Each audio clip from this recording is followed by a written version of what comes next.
c'est un dessert qui est plus ou moins compatible avec les problèmes, disons, liés au diabète ou bien Oui. aux personnes qui font attention à leur ligne.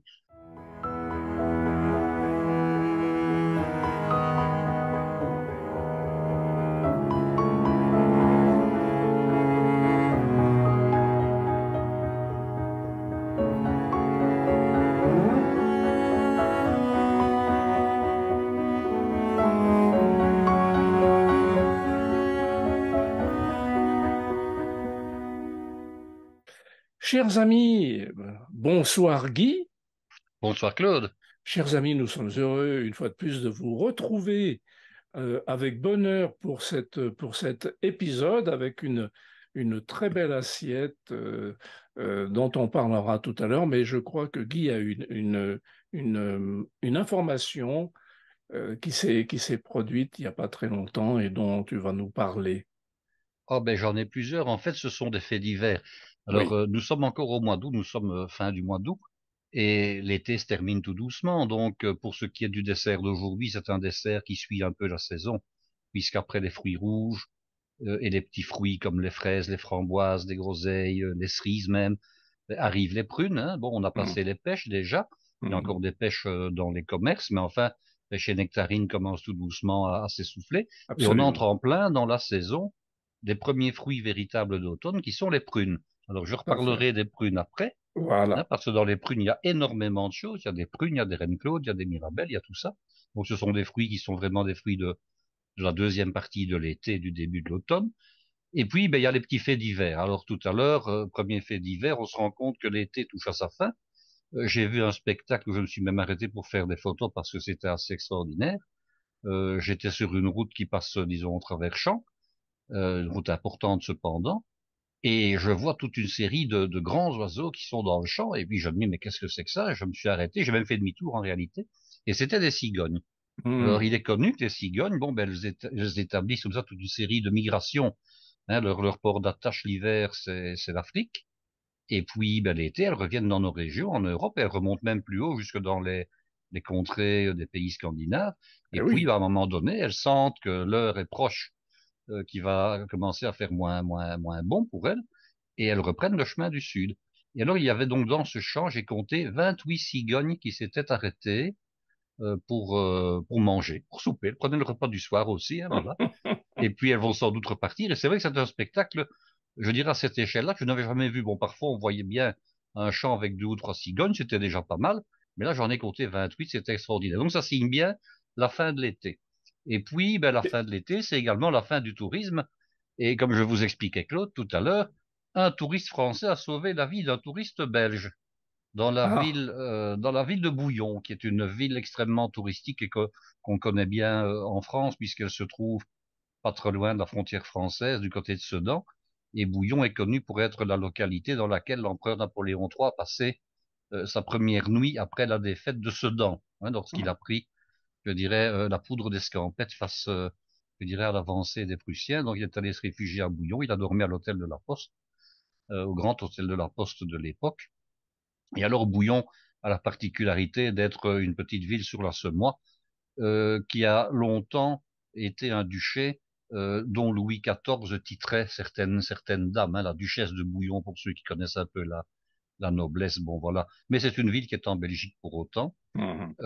et qui est très touristique. Il y a un château féodal, le château de Godefroy de Bouillon, qui fut le premier, je dirais, responsable, le premier, je dirais, grand croisé, et qui est la seule croisade, la première qui a reconquis Oui, le tombeau du Christ et Jérusalem. Bon, il y a une grande polémique, évidemment. Godefroy de Bouillon est un bien héros sûr. belge.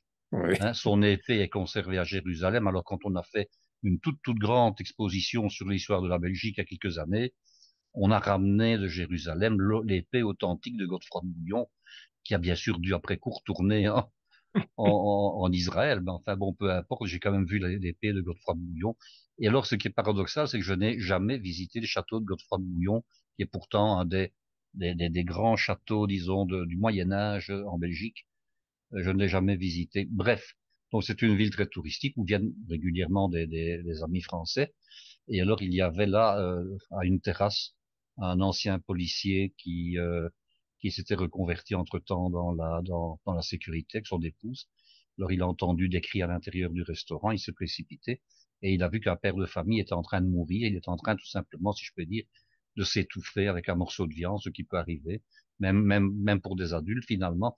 La seule différence, c'est que quand on a un jeune enfant qui s'étouffe, on le prend par les pieds, on tape dans le dos et le corps étranger descend naturellement et sort Mhm. de la trachée artère. Quand il s'agit Oui, on d'un adulte, on ne l'éjecte, sait oui. pas le faire. Ouais, Donc il faut vraiment faire les gestes qu'il faut, hein, en le prenant par l'arrière et puis en voilà. appuyant avec le poing sur Ouais.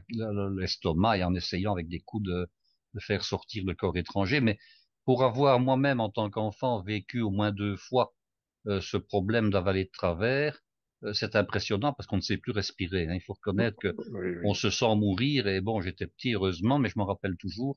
On m'a pris par les pieds, on m'a secoué la tête en bas et les pieds en l'air. Donc voilà, comme quoi que l'entraide internationale, même en restauration, dans des moments critiques, ça peut jouer, ce qui est très bien. Bon. Bon, donc ce monsieur a été sauvé. Ah, d'après ce que j'en ai lu, il a été sauvé. On l'a emmené à l'hôpital quand même parce que ça devait être assez sérieux comme Oui, il devait être obstruction. un Mais peu enfin, traumatisé, le il va monsieur, être un oui. peu traumatisé aussi. Ouais, Bon, ben tout à voilà. fait, tout à fait. D'accord. Merci Alors, la France, voilà. avec grand plaisir, cher ami, Ben oui, avec grand je plaisir. pense que l'inverse aurait été réciproque. Absolument. Aurait été pareil, hein. Alors, Guy, ce soir, donc dans cette très belle assiette qui s'appelle chaud-froid de Reine-Claude et fruits de la passion, chantilly mascarpone et glace vanille coco. Tout Eh ben un oui, programme. tout un programme. Alors, je dirais mon habitude, c'est de faire des desserts improvisés. C'est de faire des desserts improvisés. Bon, je vais chez une amie qui me dit, il y a quelques jours de cela, ah, qu'est-ce qu'on ferait bien comme dessert? Regarde, j'ai des reines Claude qui s'avancent, hein. Bon, les reines Claude, quand elles sont achetées un petit peu dures, on les laisse mûrir et puis à un moment donné, elles mûrissent très vite et puis je dirais elles doivent être consommées. J'ai acheté des fruits de la passion parce qu'il y avait une promotion. J'ai acheté des fruits de la passion. Je les ai aussi laissés mûrir. Je vais en reparler après. Mhm. Et puis, il me reste des framboises du jardin. J'ai encore de la glace au congélateur. Qu'est-ce qu'on peut faire? Hein, et alors, en plus qu'elle m'annonce, j'ai acheté une bombe d'un produit que je ne connaissais pas jusqu'à présent. C'était de la chantilly au mascarpone. Bon, ben, je dis pas de problème, on va trouver quelque chose avec ça. Et alors, Bien comme sûr. en plus nous étions allés faire des courses chez Auchan et qu'on avait profité d'une aubaine, c'est-à-dire d'un prix extrêmement bas sur les sirops dessert, on avait acheté du sirop de fruits de la passion sans sucre et du sirop de pêche sans sucre. Alors j'ai combiné tout ça pour faire un dessert.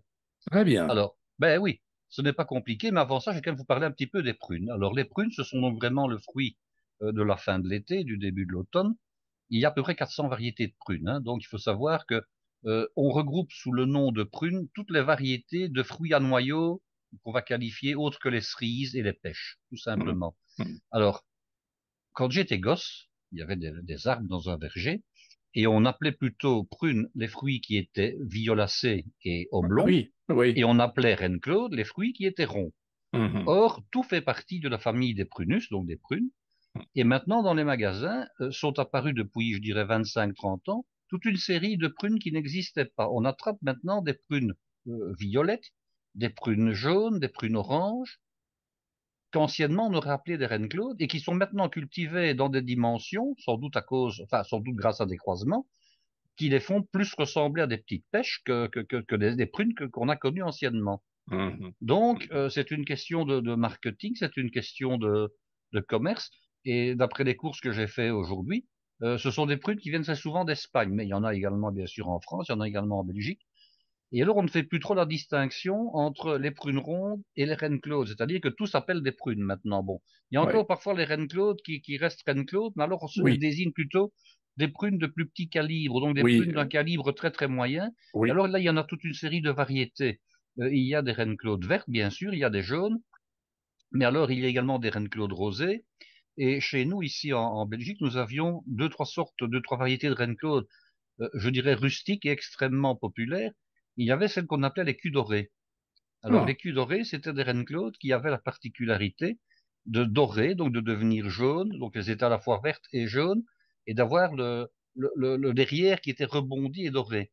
Et alors, il y en avait d'autres qui s'appelaient des crottées, des reines Claude crottées. Ce sont des Reine Claude qui étaient extrêmement prisées parce qu'elles étaient très juteuses, très sucrées, elles avaient un goût superbe, mais elles avaient un aspect extrêmement désobligeant. À Hmm. savoir qu'elles présentaient des espèces de tavelures un petit peu Oui, grisâtres oui, comme je ça vois. sur Absolument. la peau, Oui, qui oui, leur donnent un aspect peu engageant. Et oui. pourtant, c'était des Reine Claude qui étaient extrêmement prisées par les amateurs. Hmm. Alors, au niveau des prunes, ben, il y a plusieurs sortes de prunes, hein. Je parle des prunes authentiques, je ne parle pas de ces nouvelles variétés qui ressemblent plus à des pêches. Je parle des prunes oblongues. Bon, il y avait les Altesses, les doubles Altesses. Il y avait la prune de Namur, qui était une prune plutôt de petite dimension et dont il faut en cueillir vraiment beaucoup pour avoir 1 kilo. Bon, elle était très courue, alors que bon, elle est bonne, mais je dirais qu'elle n'est pas infiniment meilleure que bien d'autres, mais elle est bonne néanmoins. Et alors, il y avait dans le verger où j'ai passé mon enfance, enfin dans le jardin plutôt, il y avait un énorme prunier qui donnait des prunes grosses comme un poing, des prunes oblongues, et qu'on appelait des couilles de moine. C'était le nom que l'on donne Oui. à ces prunes-là. Ce n'est pas un gros mot ni grossier, Non, c'était non, comme ça non. la variété. Oui, Donc oui. c'était de très grosses prunes qu'on mangeait fraîches. Alors, Ouais. les gens qui avaient des pruniers qui donnaient beaucoup, ben, séchaient leurs prunes, non pas pour faire des pruneaux d'Agen comme les véritables pruneaux, mais des prunes séchées Hmm. avec ou sans noyau. Généralement, on les séchait avec les noyaux. Et avec les prunes séchées, on faisait, et on fait d'ailleurs toujours, ce qu'on appelle du corin de prunes. Ça s'écrit C-O-R-I-N. Ça se fait à partir de prunes séchées. Il y a la confiturerie materne qui est peut-être connue en France, je ne sais pas, qui est Oui. installée près de Namur et qui fabrique à l'intention des boulangers pâtissiers 2 types de corins, à savoir un corin de prunes et un corin d'abricot. Mais c'est Alors quoi, c'est fait. c'est quoi le Corin? C'est un jus? Ah C'est une non, pâte? c'est une, bon, c'est un peu entre on dirait que c'est plutôt comme une marmelade en fait, mais Ah c'est oui, une d'accord. marmelade qui est extrêmement fine, qui est extrêmement passée. On ne Hmm. trouve là-dedans rien de morceaux, absolument rien. Hmm. Ça contient à la fois soit des pruneaux, soit des abricots séchés Ouais. qui ont été cuits, avec du sucre en plus et avec de la pectine et d'acide citrique. Hmm. Alors, vous trouverez sur Internet toute une série de recettes de Corin, hein, mais on n'arrive jamais à avoir exactement la même chose que le Corin industriel. Alors, on garnit avec ça des tartes. Ah, On garnit des tartes, soit uniquement avec du Corin, soit que le Corin sert de base pour mettre autre chose. Par exemple, une tarte à la rhubarbe, hein, avec de la rhubarbe fraîche. Vous ouais. mettez dans le fond une toute petite couche de 2-3 millimètres de Corin d'abricot. C'est génial. Vous voulez garnir une tarte avec des oreillons d'abricot, vous mettez la même chose, un tout petit peu de Corin en dessous. Alors, quelque chose qui est assez étonnant, c'est que pour avoir une tarte qui soit moelleuse, il faut ajouter 10% en poids d'eau bouillante au Corin. Donc, on ouvre la boîte de conserve, on la verse dans un plat. Bon, on regarde le poids évidemment que ça fait donc quand on a vidé la Oui, boîte, pour hein, c'est le déduire poids les net. 10%. Pour trouver les 10%, on fait Oui. bouillir de l'eau. Hein, il faut qu'elle soit bouillante, attention, pas Ah, froide. Hein. Donc oui, de l'eau bouillante, on l'ajoute, on mélange au fouet pour bien l'intégrer au corin, et puis on peut garnir sa tarte. Et d'accord. alors ça donne des tartes. Alors on garnit avec une épaisseur d'1,5 cm à peu près Oui, de cette mixture, sur oui. des tartes dont le fond est en pâte levée. Attention, Mhm. ce ne sont pas des fonds de tarte en pâte à croûte ou bien en pâte sablée ou en pâte feuilletée. Ce sont des fonds de tarte en pâte levée, donc j'ai déjà peut-être donné la recette, qui Oui. sont vraiment les tartes qu'on trouve le plus souvent en Belgique. Et ça donne Mhm. des tartes extrêmement originales, extrêmement bonnes. Mhm. Alors voilà pour ce qui est donc Des prunes. des prunes qu'on peut trouver et qu'on peut utiliser. Alors, comment faire un dessert avec des Reine Claude et que ce soit un dessert original? Parce que la, le dessert habituel qu'on fait avec des Reine Claude, c'est de la tarte aux Reine Claude, tout simplement. Oui, Hein. oui, oui. Or, ici, je me suis dit, non, moi j'adore les desserts en chaud et froid, parce que ça permet de laisser un petit peu libre cours à son imagination, et Mhm. ça sort des sentiers battus. Donc, j'ai compté, si vous regardez bien, vous avez 5 Reine-Claude qui sont très apparentes, et puis il y en a 3 autres qui sont imbriquées, mais qu'on voit beaucoup moins, parce qu'elles Ah sont en oui, fait en dessous du coulis fruit de la passion. oui, Donc, en réalité, j'ai compté 4 Reine-Claude entières par personne oui. que j'ai coupé en deux pour enlever, pour extraire le noyau. Donc j'avais par personne, j'avais 8 oreillons, hein, parce qu'on appelle un Mhm. oreillon le La demi-fruit, la demi-part, demi-reine oui, Claude, la oui, demi-part. oui. Donc j'avais 8 morceaux par personne, une poêle, un morceau de beurre salé. Mhm. Quand le beurre est bien mousseux, j'ai mis les morceaux donc dans le beurre avec le côté bombé d'abord pour colorer convenablement le côté bombé. Il ne s'agit pas réellement de cuire le produit. Il Oui, faut surtout le chauffer le et le caraméliser un saisir peu. et le Oui, caraméliser un petit peu. Mais je n'ai pas mis de oui. sucre par contre. Je n'ai D'accord. pas mis du tout de sucre, j'ai laissé ça comme ça. Juste beurre Juste salé. le beurre. Et puis après allez, une trentaine de secondes et surtout qu'elle commence à colorer, à caraméliser, je les ai retournés pour saisir l'autre côté. Mhm. Alors, je les ai dressés directement dans une assiette creuse c'est en fait une assiette à spaghetti, hein, donc une assiette de grand diamètre mais creuse. J'ai d'abord dressé les oreillons qui étaient chauds. Alors, j'ai placé au centre de l'assiette euh, une quenelle de glace vanille et Oui, j'ai utilisé le coulis de fruits de la passion, c'est-à-dire des véritables fruits de la passion, non pas du coulis oui, surgelé ou quoi. oui, Donc, les fruits oui, de la oui, passion que j'ai coupés en deux, que j'ai oui, vidés, oui. j'ai récupéré la chair avec les petits pépins et j'ai déglacé ma poêle où il y avait donc les pêches avec ce coulis et j'ai même ajouté, comme on dit, une bonne lichée. En réalité, c'est un très très grand trait, c'était l'équivalent de 2 cuillères à potage de sirop Tesser sans sucre aux fruits de la passion et de sirop de pêche, donc Tesser de nouveau sans sucre. Mhm, La mhm. pêche étant le complément des Reines Claude et le sirop aux fruits de la passion se mariait très bien avec le fruit de la passion. Bien Donc, sûr. ça allait sucrer le produit sans qu'il ne soit nécessaire de mettre de vrai sucre. Oui, Donc, de nouveau, c'est un dessert qui est plus ou moins compatible avec les problèmes, disons, liés au diabète ou bien oui, aux personnes qui font attention à leur ligne. oui, Alors, j'ai mis également donc 5, je n'ose pas appeler ça des rosaces parce que comme il s'agit d'une bombe industrielle, on ne sait pas réellement faire une belle rosace comme oui, si c'était à la poche à douille. Donc d'un nouveau produit qui a été commercialisé par Galbani. Vous connaissez sans doute oui, la marque Galbani qui vend donc de la mozzarella et des choses pareilles. Bon, absolument. et Galbani commercialise également du mascarpone. Alors, le mascarpone, pour ceux qui nous écouteraient aux antipodes et qui ne savent pas toujours ce que c'est que ces produits-là, c'est en fait de la crème qui a été, je dirais, surie avec du jus de citron, ce qui l'a fait Mhm. coaguler, qui l'a fait prendre, mais c'est une crème qui est extrêmement riche en matière grasse, puisque si vous regardez les variétés traditionnelles de mascarpone, que ce soit du Galbani ou d'une autre marque, on atteint les 80% de matière grasse. On n'est pas loin du taux de matière grasse du beurre, hein. Et alors, c'est une astuce que les nouveaux pâtissiers utilisent de plus en plus, c'est de battre une chantilly dont ils mélangent à la fois du mascarpone et de la crème fleurette. Mhm. Alors, le mascarpone a l'avantage, c'est de donner de la consistance à la crème fraîche, elle tient beaucoup mieux. Alors, question de proportion, comment fait-on si on veut le faire soi-même? Je dirais on peut se balader entre un tiers, 2 tiers dans les deux sens. On peut par exemple mettre en poids 2 tiers de crème fleurette pour un tiers de mascarpone, ou bien aller dans l'autre sens, mettre 2 tiers de mascarpone pour un tiers Mhm. de crème fleurette. Mhm. La seule chose, c'est que lorsqu'on va mélanger les deux et battre, quand on met la plus grande proportion de mascarpone, on doit faire attention de ne pas fabriquer du beurre, hein. On doit Oui, donc faut pas. y aller, je Doucement. dirais, doucement Ah, au oui, moment où on incorpore les deux, où on bat, jusqu'à oui, la oui. consistance désirée. Ouais, Hein, ouais. mais par contre, c'est une chantilly qui tient beaucoup mieux. Alors, petite Mhm. remarque concernant la chantilly. Quand est-ce qu'une crème s'appelle de la chantilly? Quand elle Mhm. contient, Très en bonne plus de la question. crème, Oui. oui, quand elle contient en plus deux autres produits. Un produit sucrant, bon, généralement, c'est du sucre traditionnel, je Ouais. vais en reparler, et également un produit aromatisant qui est la vanille. Mhm. Donc, une véritable chantilly contient à la fois de la crème, du sucre et de la vanille. Mhm. Alors, une crème fouettée, elle contient du sucre plus la crème, et une crème battue, elle ne contient rien d'autre qu'elle-même que la crème.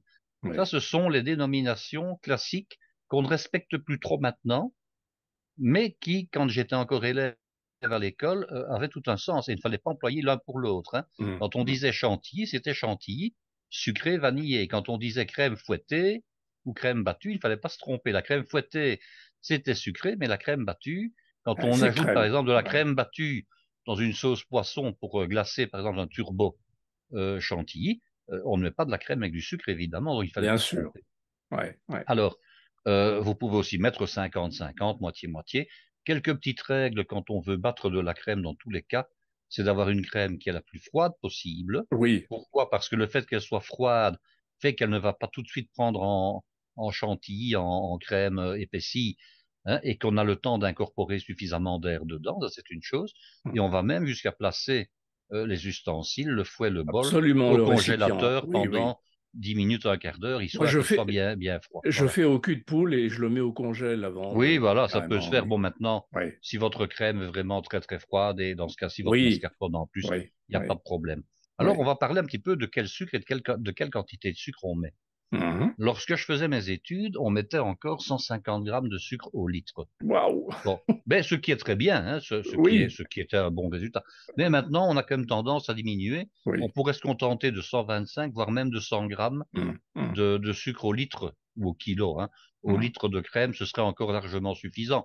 Et maintenant qu'on a du sucre, du faux sucre, disons, qui n'apporte plus de calories, on peut très mhm. bien mettre ce sucre-là, ce pseudo-sucre, je n'ai pas envie d'appeler du sucre, mais enfin, ce pseudo-sucre à la place du véritable sucre.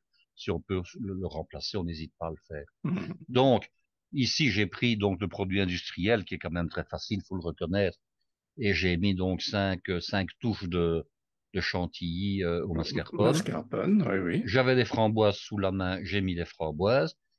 Alors j'ai nappé la glace avec ce mélange chaud Oui, de fruits de la passion allongé, aromatisé avec le sirop à la pêche et le sirop aux fruits de la passion. oui, oui, Alors il oui. faut le mettre qu'il ait une consistance, on va dire, un peu crème anglaise comme ça. Donc pas trop liquide et pas trop solide non plus. Ça doit couler, mais en principe, les pulpes de fruits de la passion sont liquides, hein.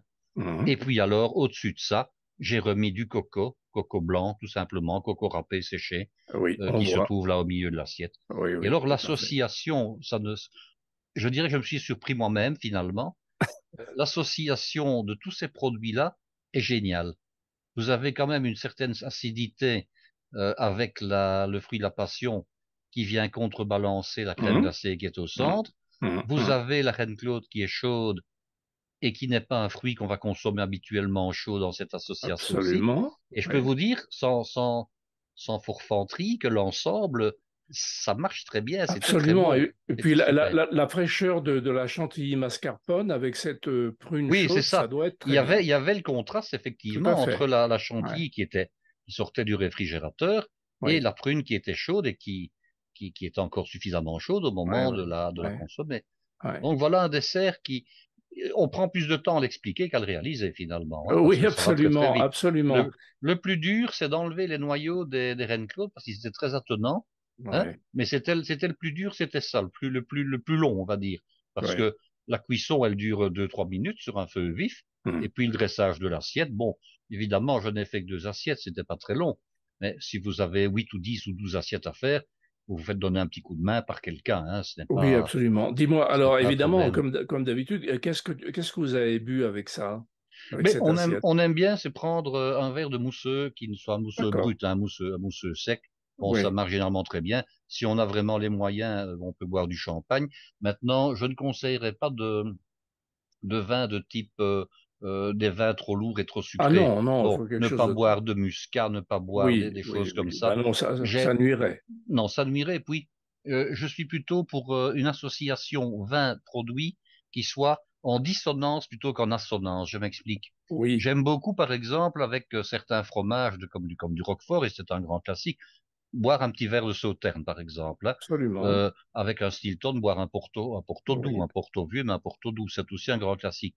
oui, Euh, je ne suis pas trop pour, par exemple, accompagner un gâteau de type fruits chantilly avec un vin qui soit trop sucré. Je oui, oui, préfère oui. justement pouvoir remettre la bouche à zéro, la bouche plus neutre Hmm. entre les bouchées du gâteau, avec un produit qui soit un produit brut.